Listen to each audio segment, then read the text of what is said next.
Okay, we will begin, and I'm very welcome to all of you.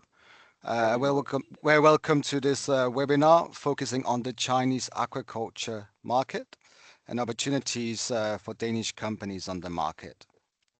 My name is Martin. I'm from the export network Danish Export Fish Tech. Today we have more than 60 participants registered for this webinar. And we organized the webinar alongside the Trade Council in China, Embassy of Denmark in China. And some of the representatives are present in the meeting here today as well. One of them is you, Katja Gutju, and you will do a presentation in a minute focusing on the market in China in the aquaculture perspective. Katja, you and I have also had ongoing talks about Danish competencies in the Danish competencies to the aquaculture industry, and the opportunities that can be present for Danish companies in the market in China. You were also present at the recent Aqua conference in Copenhagen earlier. Aquaculture conference and exhibition in Copenhagen in August last year, where you met many of the Danish companies participating today, including many of the participants are present in this meeting. Very recently, you also conducted a feasibility study where you did a study on the aquaculture sector in China. And you also get many inquiries from Chinese stakeholders. So there's great potential for Danish companies on this market. The webinar is ahead of a delegation trip that we organized to China, to Qingdao at the end of April, namely the 23rd to 26th of April. And this delegation trip to China will focus on aquaculture and fish processing. Just a few practicalities before I give the word to you, Katja. Please turn off your microphone and your camera to ensure a stable connection throughout the webinar. The webinar will be recorded and you will receive the recording afterwards. If you have any questions, you're welcome to address those and highlight those to us. Please raise your hand if you want to ask a question, or you can write your question in the chat as well. But Katja, are you able to turn on your camera? Yeah, with me here, I would say good morning to Denmark and good afternoon to those here in China. I'm Katja Gutju. I'm the Minister Counselor for Food, Agriculture and Fisheries here at the Embassy in Beijing. And with me, I have Muni that's sitting in our Consulate General down in Guangzhou. Some of you may have met her also last time we did a presentation, and then Jung, who's sitting here in Beijing with me, and it'll actually be Jung that will share the presentation, just so I can keep talking if we run into technical difficulties. So, Jung, will you share the presentation and I'll start talking? Yes, I'm going to share my screen.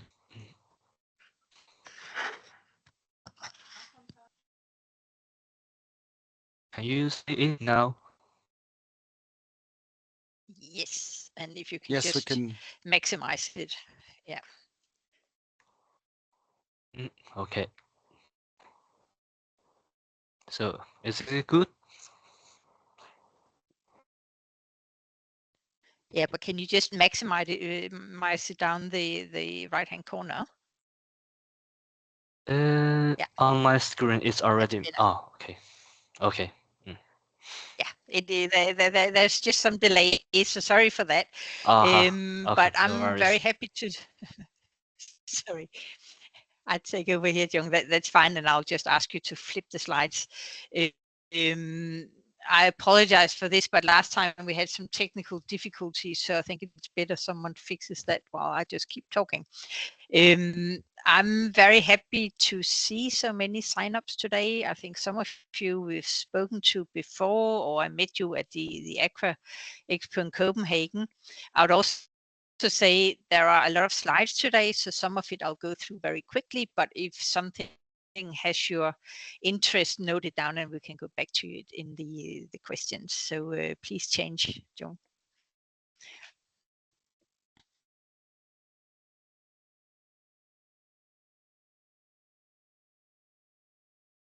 Joan, will you change? Yes, I have already clicked. Maybe there is some delay. There's a very long delay here. Yeah. Okay. Ah, As I have explained to you that heard it before, China, of course, is the world's second largest economy. That's 1.4 billion people, and that in itself is quite impressive. But I think the interest for the group here today is that China is also the world's largest consumer of fish, and in 2030, in a few years' time, it's expected that about 37% of the global fish consumption will actually be in China. And one of the drivers for this is also there's a move away from pork, which has been a traditional meat here, to healthier, leaner protein sources, and fish is really expanding. China is also the world's largest aquaculture producer, accounting for more than half of the global output. And I've put in a little pie chart here just saying that more than 80% of the fish consumption in China comes from aquaculture, and that is really the reason why you should be interested in China, because it's a huge market and it's growing. It said it's expected to grow by nearly 4%, but I will go more into that, so please change.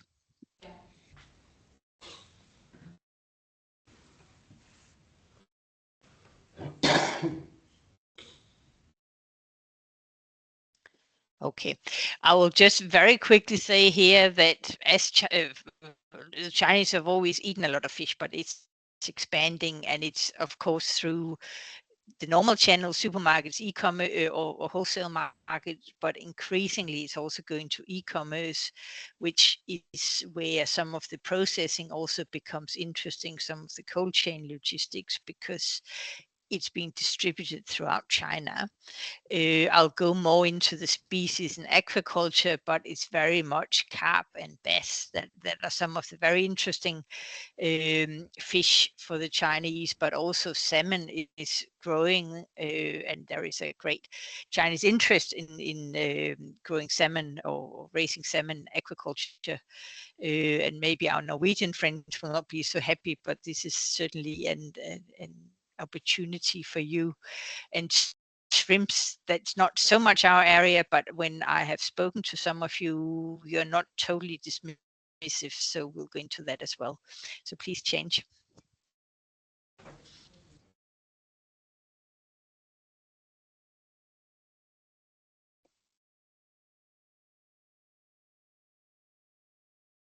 That's a very slow connection here.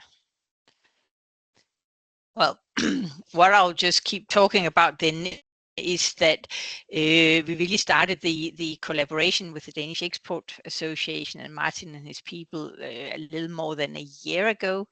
And I think at the beginning of last year, we have started being in contact with some of you. And in May, we had the first webinar in this series, and I think some of you participated there. That led on to me visiting the Aqua 2024 Expo in Copenhagen, where I met with a fair few of you. And then we actually started last summer a larger market analysis feasibility study for the Chinese aquaculture sector, and this is what we'll now present to you. The reason we did that was that although we have built a lot of knowledge, we've established a good cooperation with the China Fisheries Association that came to us because they're interested in Danish aquaculture knowledge and equipment.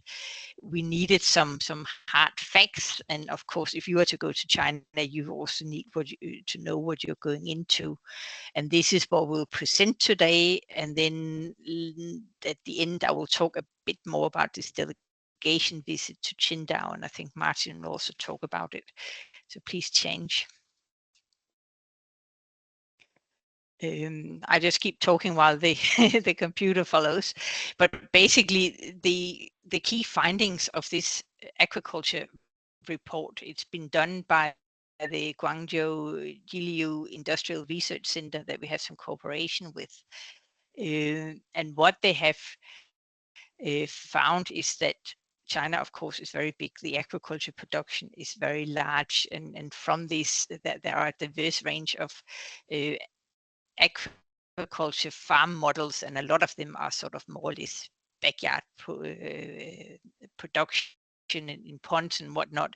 But there is also a very rapid growth towards very large scale production facilities. And as I say, many provinces now have specific policies to produce the aquaculture and also fisheries production. Part of that is the drive to establish self-sufficiency for more protein sources. It's a move away from pork as the main protein source to fish. And then it's also attractive to China that they can move some of the production, and by doing that, creating jobs and economies inland also. And this is where Denmark has a strong interest with the REST technology as well. Someone needs to mute their microphone. But that being said, although the industry is already very large, it's not very modern. And this is really what the big drive is right now. The mechanization rate is less than 50%. So all the policies are looking at upgrading, modernizing the farms. There's a great push for technology, monitoring technologies, smart management technologies, and then environmental impact management has become very big. 2 years ago, China implemented some very strict environmental laws that now means that they actually have to manage their tailwater. Other areas of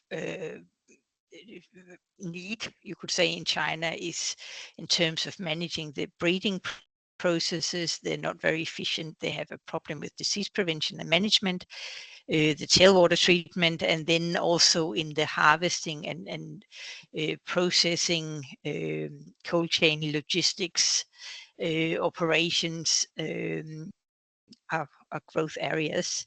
And as this is happening, the consumers are also becoming more and more demanding. They're very concerned about food safety, medicine use, chemicals in the production process, and then the fact that the products need to be better. Something is lost in the processing and cold chain logistics in terms of quality and appeal. And as I said, you mainly have the aquaculture production along the coast, but actually now it's moving inland, and this is where the expansion potential in China becomes very big. And lastly, they found that there are foreign companies, and we also know, I think some of you may also be here, you're also already operating in China and doing quite well. So if you'll change. But really the key finding and the finding that's of interest to you is this need for technical improvements. I think the good news is that it's perceived, the conclusion from the report is that the barriers to entry is quite low. There hasn't really developed technical standards in China right now. There's no leadership in developing these. And I've said that could actually be an entry point for Denmark. I'll jump a bit, but one of the conclusions is to start having some technical exchanges, dialogues, cooperation. And I think actually developing standards or deciding on standards could be something that the Chinese would be interested in cooperating on. Also, there are a lot of equipment producers. A lot of them also come from other industries. It might be from the farming industry, the water treatment industry. And that really means that there are no dominant industry players. So that's a good thing in terms of market entry, because no one has got the big brand name. There is not one big company sitting on everything. And they say the intensity of competition is low. There are many operators, but no one really has grasped the market. I've made a list here of the species. I'll not go into them, but just as the last thing, say that China operates with what they call 5-year plans, and the one for the fisheries sector that includes aquaculture but isn't only aquaculture has a goal of increasing aquatic product output to 69 million tons and the value of the industry to 1.2 trillion RMB, and 1 RMB is roughly equivalent to a Danish kroner. So there is an ambition to really grow this sector. Please change.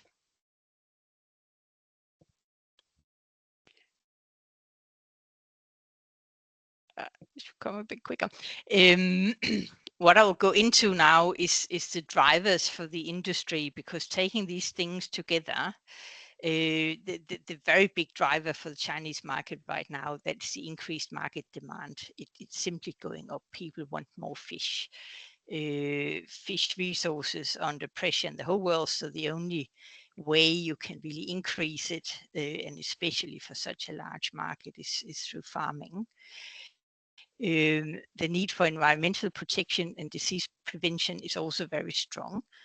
And although it's only new regulation, when regulation is put in place, it is actually followed through. So there is an urgent need to do something to live up to the new requirements.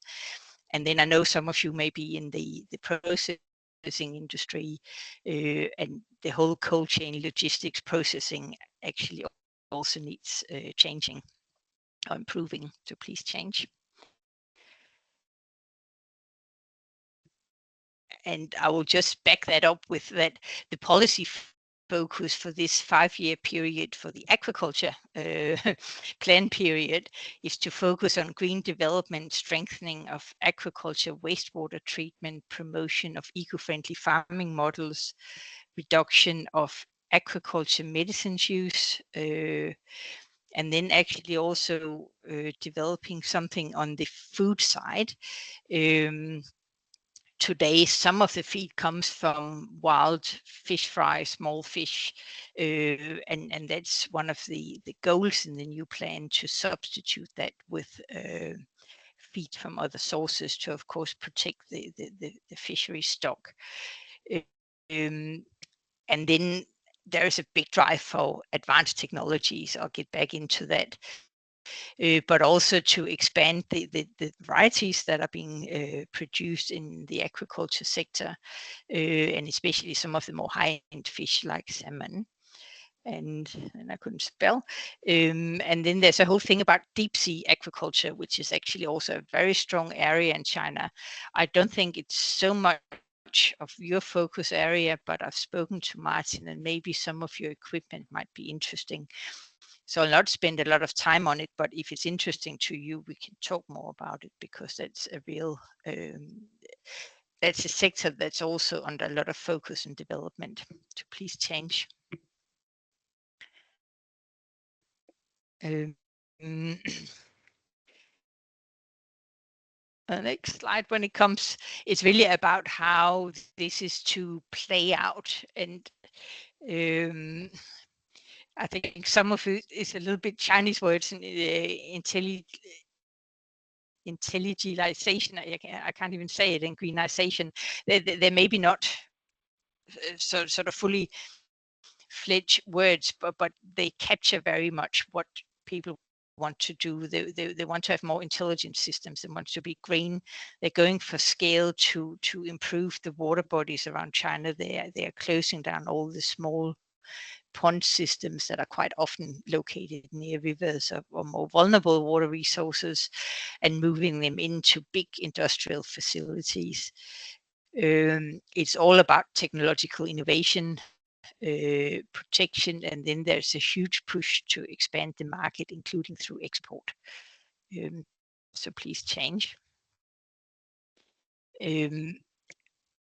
And what it has actually translated into is that all of the major provinces, they've developed plans for how they're going to expand the aquaculture sector.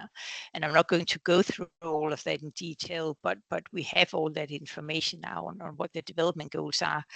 And you can say that across the board, there is a push to expand the fisheries economy and to really support the change of this sector. You can see here that these are all the summaries of the provincial plans, so it just goes on and on. But it's important because the industry structure is such in China that a lot of it, of course, will be state or semi-state-owned enterprises. A lot of it will be privately owned enterprises, but even when it's privately owned, there might be a significant element of collaboration with the provincial governments. A lot of the funding may come from the provincial government or co-funding, and it will also be the provincial government that will drive the development of like industry areas or parks, where when you're moving into the bigger facilities, there has to be some land facilitation as well. So it's very important to actually see that it's most of the provinces that are driving this. So please change.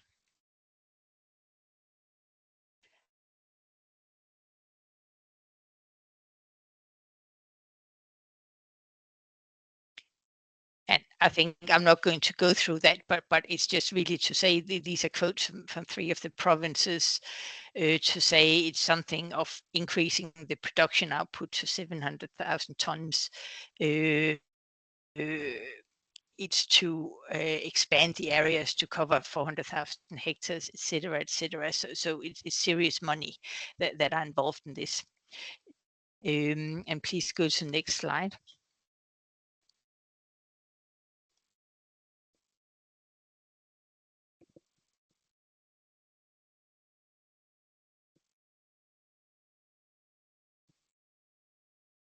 It's a slow system. I apologize for this, but sometimes there is a lot of activity on the network here in the afternoon. This is the aquaculture production output province in China. And the reason we're just showing this very quickly is that although it's spread along, there are 3-4 major provinces for aquaculture production. And one, of course, is Shandong, where we're going in Qingdao, as you can see that is a very prominent one. The other one is Guangdong here, which is where Mooney from my team sits, and we also have close cooperation with the authorities in Guangdong, and they presented last time. So we are targeting these 2 major provinces, so there are opportunities across, but we are focusing on the 2 big ones. So please change. The trends for the marine aquaculture sector, it's going into the deep and distant seas. As I said, this is a lot about cages and other things. It's the digitalization, it's the mainstreaming of ecological farming models, and here they're talking very much about multi-trophic integrated aquaculture, so fish, shellfish, algae, so you have more species together, and marine ranching. And then it's the whole chain around marine aquaculture that needs to be strengthened. And if you go to the next one, we have for the freshwater sector that may be more interesting to you. And it's really all about accelerating the transition from the small, often family-run production facilities we have today to going into more industrial types, larger scale farm operations. Yes. Have you changed it, John? Seems to be very slow. I've also already said this, it's about the green and ecological farming. there is a lot of a push for a sort of combined farming of rice fish farming models. I think that's traditionally maybe associated more with Southeast Asia, but this is also seen as a very good area or production form, especially some of the inland areas. And then it's focusing on breeding more or producing high value species, more diversified species. And then there is also thoughts about building or combining with recreational fishing. So some of it will be industrial use and some of it will actually also be a more leisure facilities. If you want to try and change again.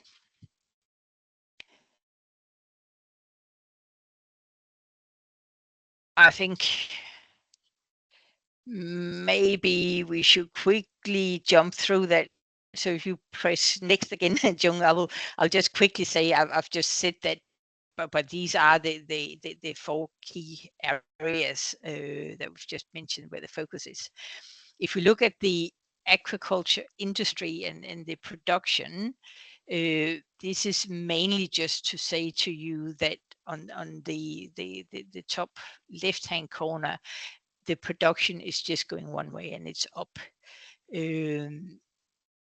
Freshwater farming is dominant in China, and within freshwater farming, it is very much it's fish.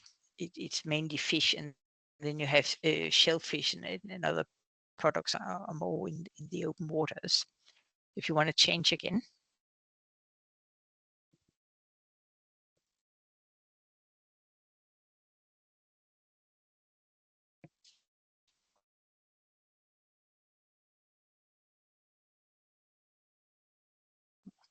I'll try to pre-talk. Within the freshwater aquaculture sector, 80% is fish. And then there is a little bit of shellfish, so it's very much fish based. And when you go to the marine aquaculture, you come more into the shellfish categories, and then you will also, if hopefully you come out here, meet the term cold water aquaculture, and of course some of the northern provinces have very cold water and weather that are maybe more similar to what you will find up in the northern parts of Norway. So there's also a strong focus on sort of very cold water production. So please do the next one.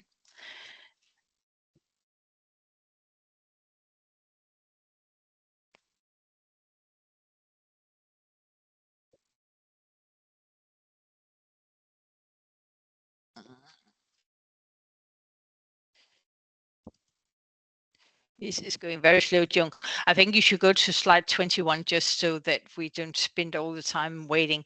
Really, what the slides I'm jumping across here, and we can talk about it, it's just basically showing that the predictions are increasing. This is really a sector where there is a huge growth focus for China. We also asked the consultant to identify some of the major aquaculture projects, and they've included 3 of them here. There's in Lintau country, they have 32 aquaculture farms, and this is just also a little bit an example that when you go into such big production areas here on the left, you need to have the provincial government as part of it because they have to provide the land and to some extent maybe secure the funding. You have got the meteorological services in Qinghai province. They are working also on cold water fish farming, and maybe also here you see that you will encounter, I think, in China that there might be more involvement from the authorities, especially on the R&D side. And then right out on the right-hand side, this is what they call the aquaculture greenhouses. So smaller ponds, but a large number of them. And I think from this you can see that there is a great diversity in the types of applications and maybe also innovations and funny ideas. So there is also a diverse need for technology to match these forms. So please go to the next one. And really, the types of aquaculture you see today is more the traditional pond aquaculture, where you use an existing water body, lake, it could be the side of the river. But this is being phased out mainly for environmental reasons, and we are going more to the industrial farming, and this is what's being encouraged. The RAS systems are also coming more and more online. They are appealing because you can better control the production environment in terms of water quality, medicines use, effluent use. And then, as I said before, there is a lot of focus on polyculture, where you try and produce more species in the same water body or tank. So that might be something we can discuss. So please change.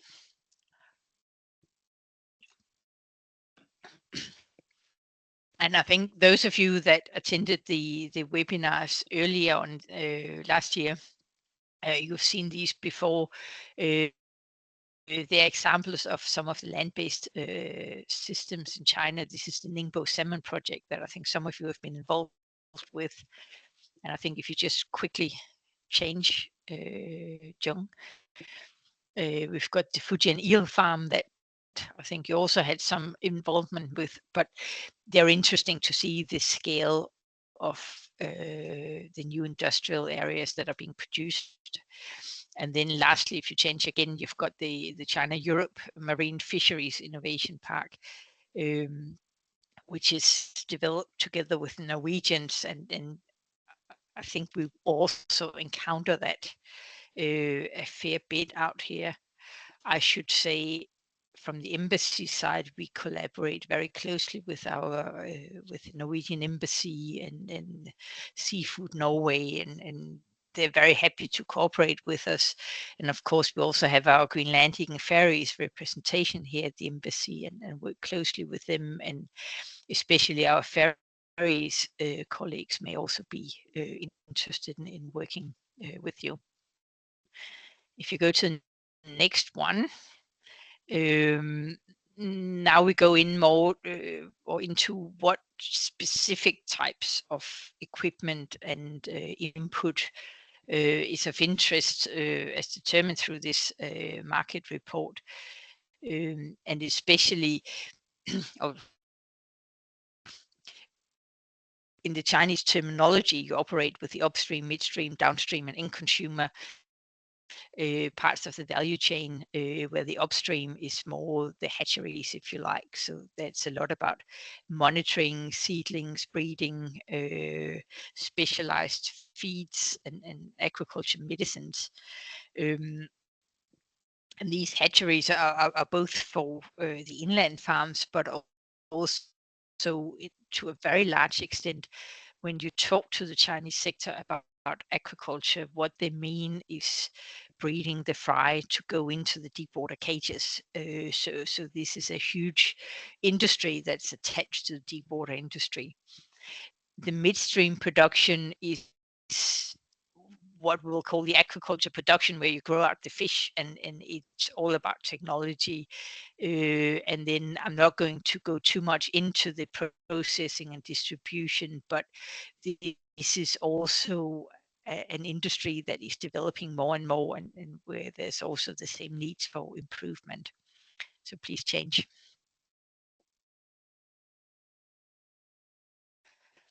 And basically, when we break that down, and I think you will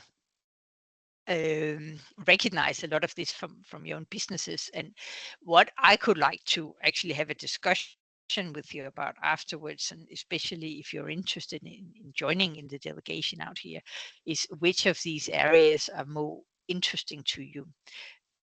The good thing with China is that it's an enormous market. There's a lot of opportunities, and you can find opportunity for almost everything. The downside of that is sometimes you actually have to go and spend some work to constrain yourself and find out what you want to focus on. So we'll throw up some of the things that the consultant has identified as potentially interesting in terms of Danish aquaculture production inputs. And we would really like your feedback afterwards on which of this is the most interesting. So it's things like, of course, or the overlier for this is to enhance the production efficiency. This is the key driver, but it's about surveillance and control equipment, feed dispensing. There's a lot of focus on managing growth rates and the nutritional value of the seafood or aquatic products. I gather from the discussions we have, they have some problem in keeping the very small fish alive. And also this is where the feed equation come in, that maybe you need better feed. I almost said that fish breeding management to improve the survival rates, and also for breeding for the big offshore cages. Disease management and control, vaccine solutions, drug application solutions are being mentioned again and again when we talk to the industry. Food safety management systems, and that's really to control contaminants. And then the other side of the production, so the processing to not damage the products. So please go to the next one. And then you have the whole water quality management, environmental water management complex, which is where Denmark is really strong, and this is also what we're really renowned for. And I think this is the easy entry to the industry. So that's all the water treatment solutions, all the in-tank water management monitoring solutions, aeration solutions, harvesting equipment. And then I don't know if we have the offshore people here, but there's a lot about site selection and fish cage farming equipment. And also I went to Qingdao in spring where I did some presentations or seminar with Grundfos, and we saw from the control room some of the big offshore aquaculture ships that China actually now operates. So they're putting the production plants out on big container ships that sort of ply the coast, and there might also be technology for that. So please, I think you should jump to slide 31. And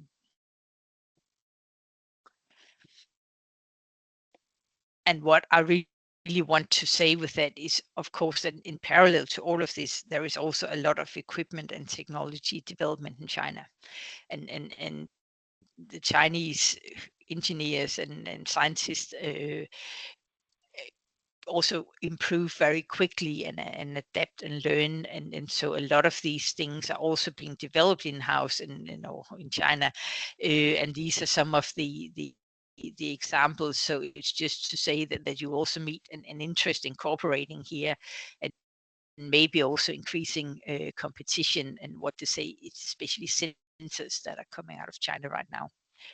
If you go to slide 33, the market advantages that the consultant has decided for Denmark is that we have a long-standing and well-established aquaculture industry, and this is really this is what China is looking to, and that's also why they contacted us here at the embassy about a year and a half ago, saying that they would like to learn from this because we have made it work. We have the whole system, so this is really what they're interested in. And also probably because we've got the technical standards, we've decided how the systems should operate when they're operating well.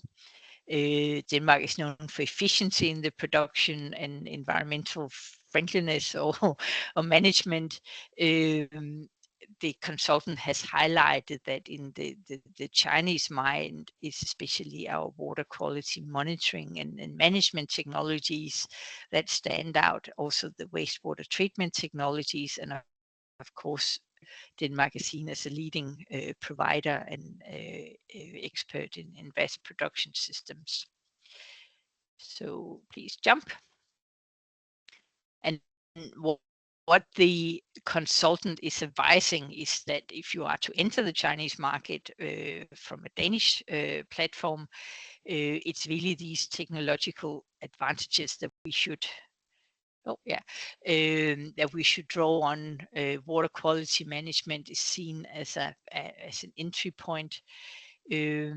Our technical standards.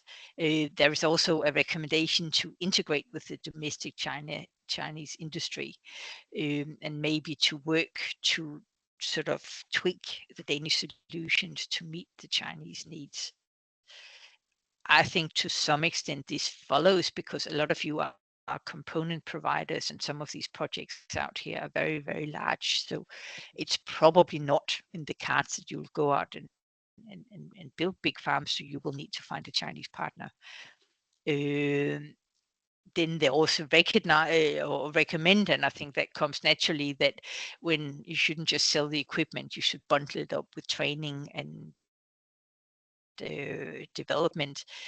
But this could also be a quick entry to the Chinese market because you come with the experience, you can do the training, you can tell people how to make this work.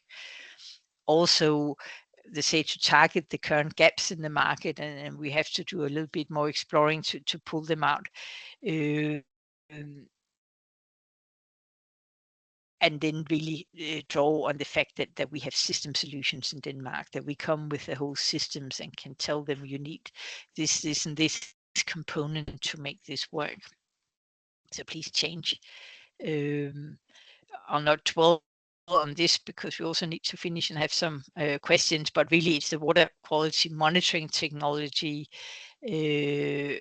circulation technology, and treatment technology that's of interest. I think, sorry, can you go to slide 37? And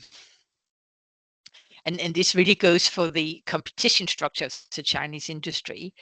And I said that a bit in the beginning, that it's so fragmented. There are so many different production types. It's spread out so much over the country that although you've got very strong technology providers in China, no one has managed to grab the market. And it's difficult for them to just build aquaculture. A lot of the players in the market are really operating in other industries, and then some of their technology can also be used for aquaculture, but it's not optimized for aquaculture, and that's really where Denmark has an advantage. Then if you go to slide 39, that's just the warning that we have to come with from the embassy, that of course there is always some regulations and procedures, approvals, various things that of course will have to be dealt with when you try to enter the market. But this is also where this is what we specialize in at the embassy, and I've put it out here on the side. We are 12 people in the food team out here, and we are regulatory specialists, and this is what we deal with every day. And then, of course, for your sector, I've also put intellectual property protection. This is something you, of course, need to be mindful about. If you go to the next one, the conclusions, the recommendation from the consultant from the industry is that we try to establish and strengthen cooperation platforms, that we become visible out here, and that's really the precursor to our delegation trip. We have a water alliance out here. Some of you may be familiar with that, and they are suggesting to us, the consultant, why don't we make a Danish aquaculture alliance for China? They also believe that some of your brands are so well known in the Danish market that those that are in the industry in China will know you also. They might not have worked with you, but you can certainly use your brand awareness in Denmark and Europe and other places out here.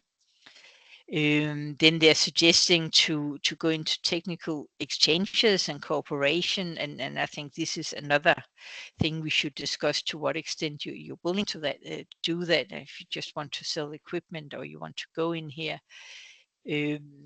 But this could really be seminars, delegation visits, various forms of cooperation. And then they're recommending that we try to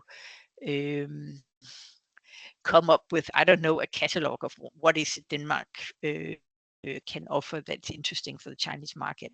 And I think that maybe Martin and the Export Association's job, but I think given that you are quite a large group and the Chinese market is so big, this is what I said before, maybe we should also have a talk about what is it really where we have a strong competitive advantage, and then focus on that.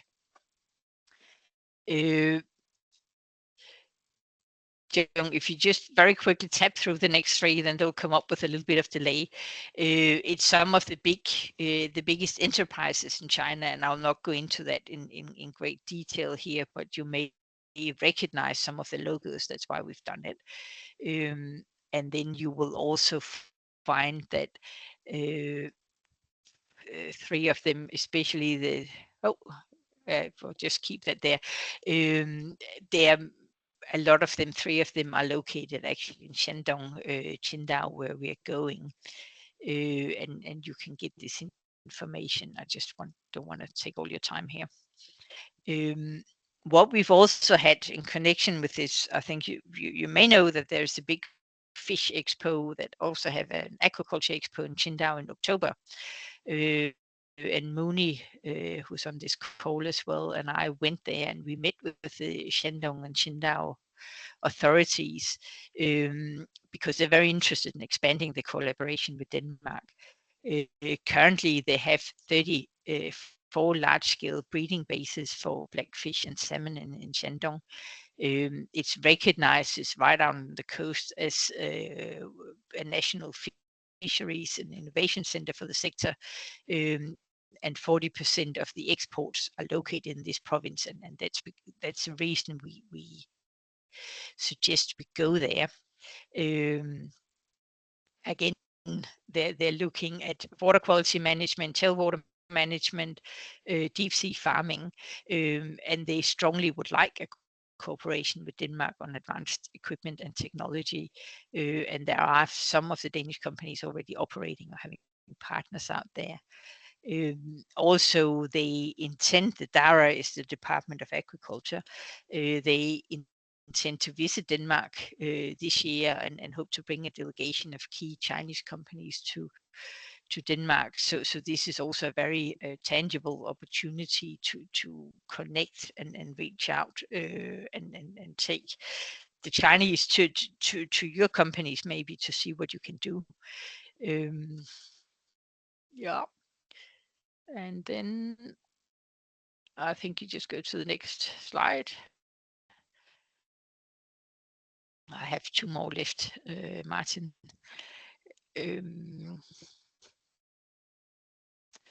So what we have proposed, and I think Martin will present it more, is that we do a delegation visit to Qingdao in the end of April.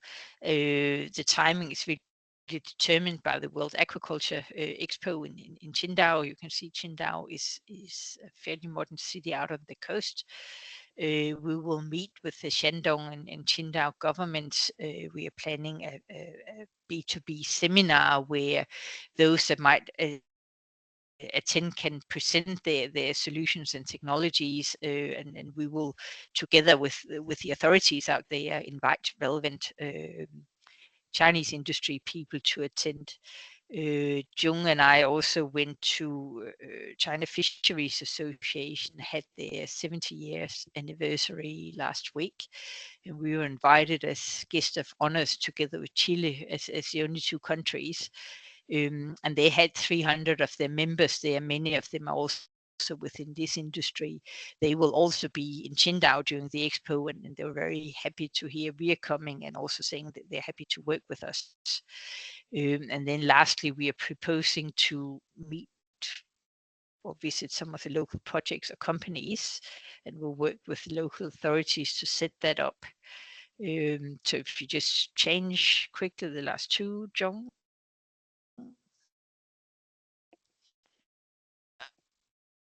The next one is just a little bit of a spill for the World Aquaculture Expo, but I won't spend much time on that one. And if you quickly change to the next one, then we have identified that some of the sites that might be worthwhile visiting in Qingdao. There's a seahorse farming project that's maybe a little bit outside your normal area, but still there's some land-based RAS facilities out there. There is marine ranching. There are some of the company here that works on fish feed additives and fish breeding technology. And then actually Greenland and Polar Seafood also have a very big processing plant out there that we might be able to visit if some of you are interested in the processing side. So with this, I think I'll give over to you, Martin, and open up for questions.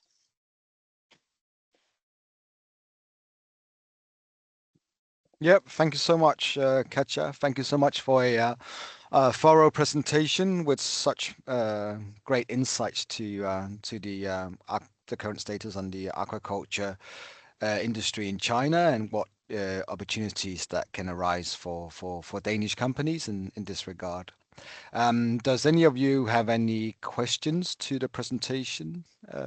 Please raise your hand, or you can write your question in the chat function as well. Yeah, Paul Erik from Foss, if you can turn on your mic. From Foss. I have a question. Have you, during your contacts with the Chinese counterparts, heard them ask anything about a need for controlling the quality and the components of the feed that is used here in aquaculture?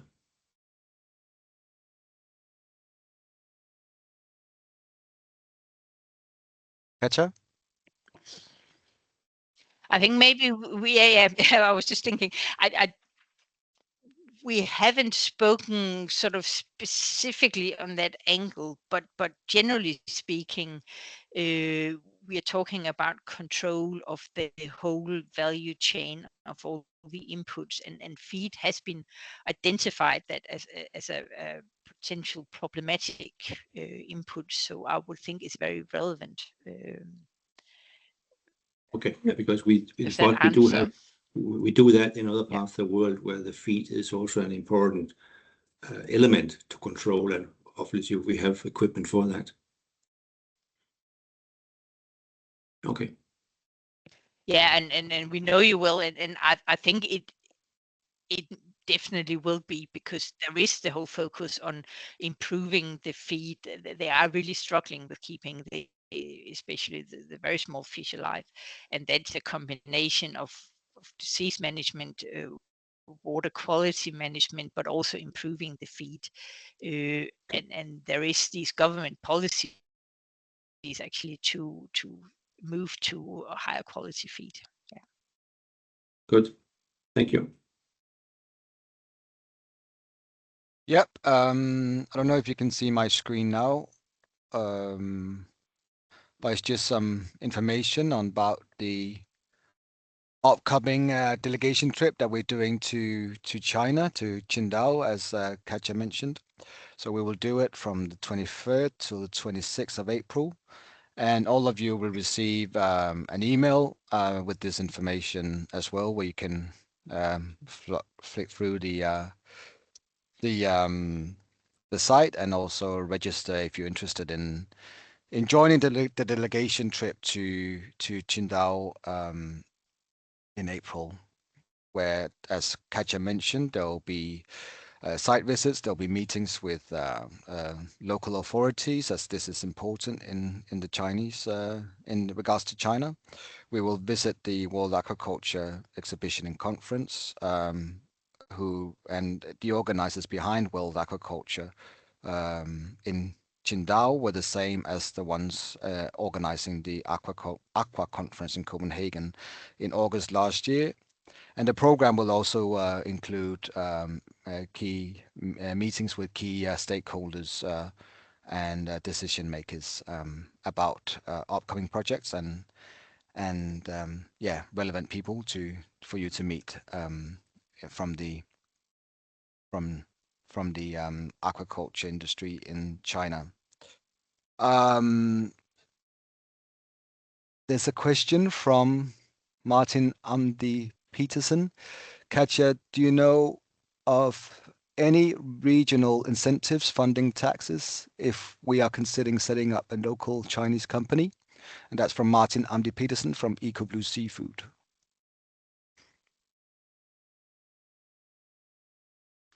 Yeah, I think we maybe know each other. I can't give you specific details, but there is all this strong development out in the provinces.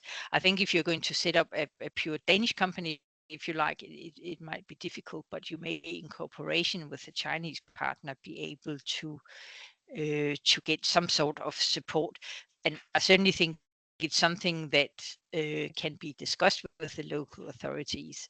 And this is really, when Martin and I discussed it, we agreed that I should also dwell a little bit about the role of the authorities out here, the provincial governments, because they are the ones that help you facilitate this.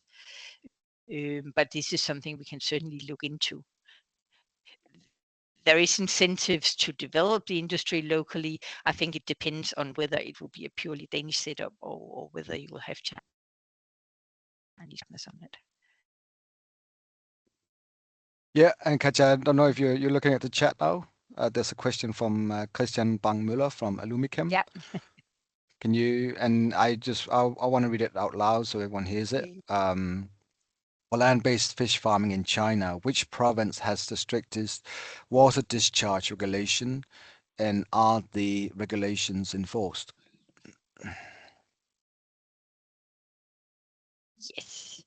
I think the regulation is being rolled out all through China, and really we may have to answer this afterwards, but because it's a whole topic in itself, and was very much focused on our last webinar. The Yangtze is the one, the Great River is the one that has got the strictest control now, because they're trying to restore the ecosystem, but it also goes for the Pearl River, the Yellow River. So it's very much surrounding the great rivers and water bodies. But generally, the new environmental legislation is requiring to clean up the water bodies and to start treating the effluent. And yes, the regulation is enforced, and it is taken seriously. And when we go out to the meetings, the need to treat the wastewater effluent is what's being brought up again and again and again as a driver for this.